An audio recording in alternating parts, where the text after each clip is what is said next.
Mr. Kohberger, I am going to advise you of the rights that you have in this case. I am going to go over the criminal complaint with you, and then we're going to discuss setting the matter for further hearing. You have the following rights. You have the right to remain silent.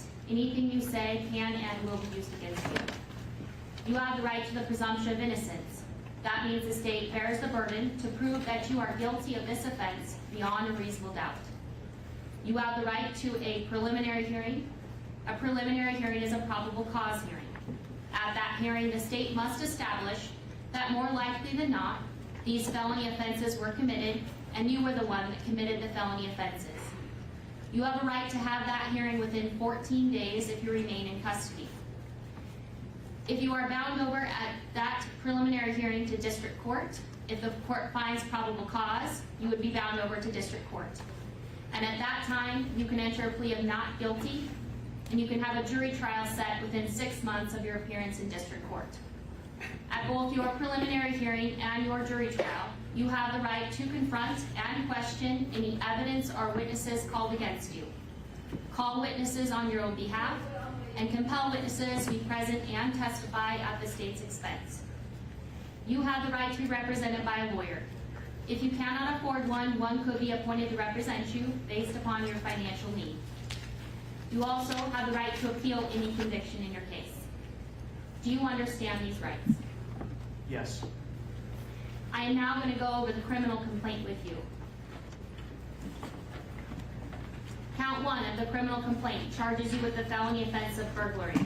It alleges that the defendant, Bryan C. Kohberger, on or about November 13th of 2022 in Latah County, state of Idaho, did unlawfully enter a residence located at 1122 King Road, Moscow, with the intent to commit the felony crime of murder in violation of Idaho Code 18-1401 and 1403. The maximum penalty for that offense, if you plead guilty or are found guilty, is not less than 1 year in prison, no more than 10 years in prison, and or a $50,000 fine or both. Do you understand? Yes. Count 2 alleges that you committed the felony offense of murder in the first degree.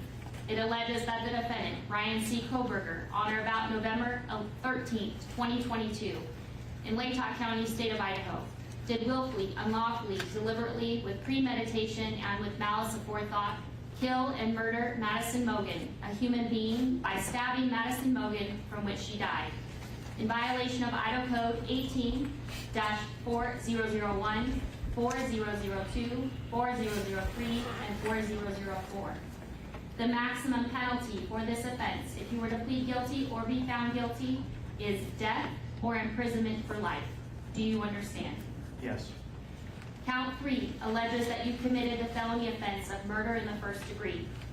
It alleges that the defendant, Bryan C. Kohberger, on or about November 13th of 2022 in Latah County, state of Idaho, did willfully, unlawfully, deliberately, with premeditation, and with malice aforethought, kill and murder Kaylee Gonsalves, a human being, by stabbing Kaylee Gonsalves, from which she died, in violation of Idaho Code 18-4001, 4002, 4003, 4004. Again, the maximum penalty for that offense, if you plead guilty or are found guilty, is death and or imprisonment for life. Do you understand? Yes. Count 4 alleges that you committed the felony offense of murder in the first degree. It alleges that the defendant, Bryan C. Kohberger, on or about November 13th of 2022 in Latah County, Idaho, did willfully, unlawfully, deliberately, with premeditation, and with malice aforethought, kill and murder Xana Kernodle, a human being, by stabbing Xana Kernodle, from which she died, in violation of Idaho Code 18-4001, 4002, 4003, and 4004. Again, the maximum penalty for that offense, if you plead guilty or are found guilty, is up to death and or imprisonment for life. Do you understand? Yes. Count 5 alleges that you committed the felony offense of murder in the first degree. It alleges that the defendant, Bryan C. Kohberger, on or about November 13th of 2022 in Latah County, state of Idaho, did willfully, unlawfully, deliberately, with premeditation, and with malice aforethought, kill and murder Ethan Chapin, a human being, by stabbing Ethan Chapin, from which he died, in violation of Idaho Codes 18-4001, 4002, 4003, and 4004. And again, the maximum penalty for this offense, if you plead guilty or are found guilty, is up to death and imprisonment for life. Do you understand? Yes. And Mr. Kohberger, would you like to represent yourself, hire a lawyer, or see if you qualify for court-appointed counsel? I have court-appointed counsel. Court has reviewed your application for attorney at public expense. I do find that you are indigent and do qualify for court-appointed counsel. I will appoint Ms. Taylor to represent you in this case. Ms. Taylor, have you had an opportunity to speak with Mr. Kohberger about speedy preliminary hearing and setting this matter? Your Honor, I have. We would ask the court to set the status hearing in a week or two to make a final determination. Okay. And Mr. Thompson, Ms. Jennings, are you in agreement with that? That's fine with the state, Your Honor.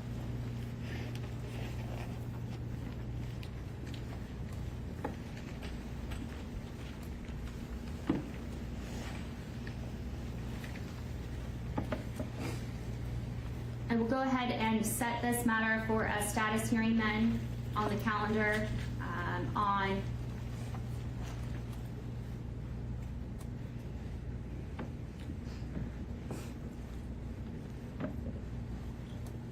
January 12th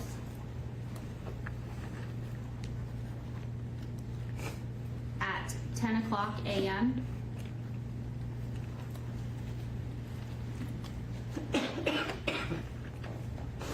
We will make sure notice is sent, and then Ms. Taylor, do you wish to argue bail at this time? Your Honor, I would like to ask the court to consider setting a bond. Mr. Kohberger right now is on a no bond hold, but it's a limited request as I don't have enough information. We are new to the case. We haven't reviewed very much in the way of information about the case, and we have just begun our own work on the case. But we would want the court to know that Mr. Kohberger has a good family that stands behind him. And Mr. Thompson. You know, the state's position is that Mr. Kohberger is not entitled to bond in this case because of charges, as is noted on the arrest warrant itself.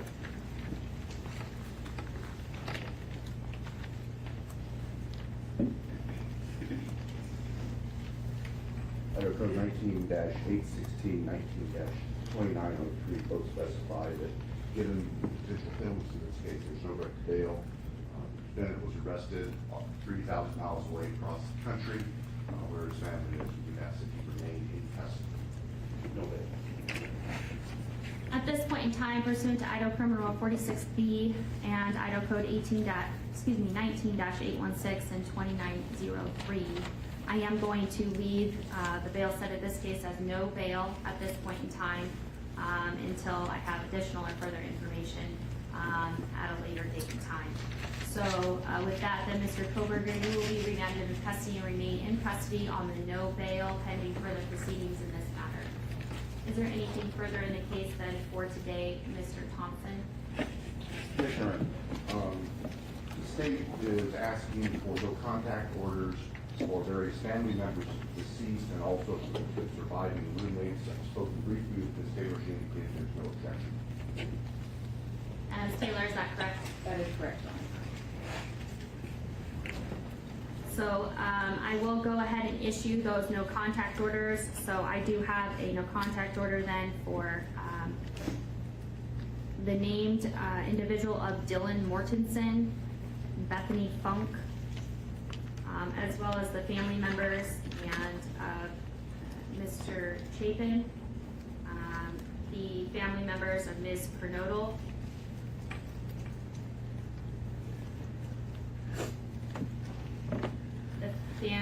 excuse me, yes, Mr. and Ms. Laramie, Mr. Mogan, Ms. Cheeley, and then a number of members of the Gonsalves family. Those specific names will certainly be provided to you, Mr. Kohberger, by way of being provided notice of these documents. You'll get a copy of these no contact orders. What you do need to be advised of, and what will be in this no contact order, is you are prohibited from having any contact with them whatsoever. You cannot contact them through third person, in writing, or by any electronic means. You cannot Facebook, Snapchat, Twitter, Instagram, use the phone to communicate with them, or otherwise any form of communication in direct or indirectly with them. You cannot engage in any conduct that would harass, stalk, threaten, use, attempt to use, or threaten to use any physical force or violence upon them, or place them in reasonable fear of bodily injury. You cannot go within or knowingly remain within 300 feet of their person or their home, workplace, or any other place where they might be. There are no exceptions to these orders, and if you do violate these orders, it is a new misdemeanor offense. It is punishable by up to a year in jail and or a $1,000 fine or both. At this point in time, due to being in the magistrate's division here, at this juncture, I am going to issue the no contact orders for a period of 2 years, and then if it needs to be modified or changed by additional judge, it can be done so at that time. Is there anything further, Mr. Thompson? No, Your Honor. Anything further, Ms. Taylor? No, Your Honor. All right, thank you. We are adjourned.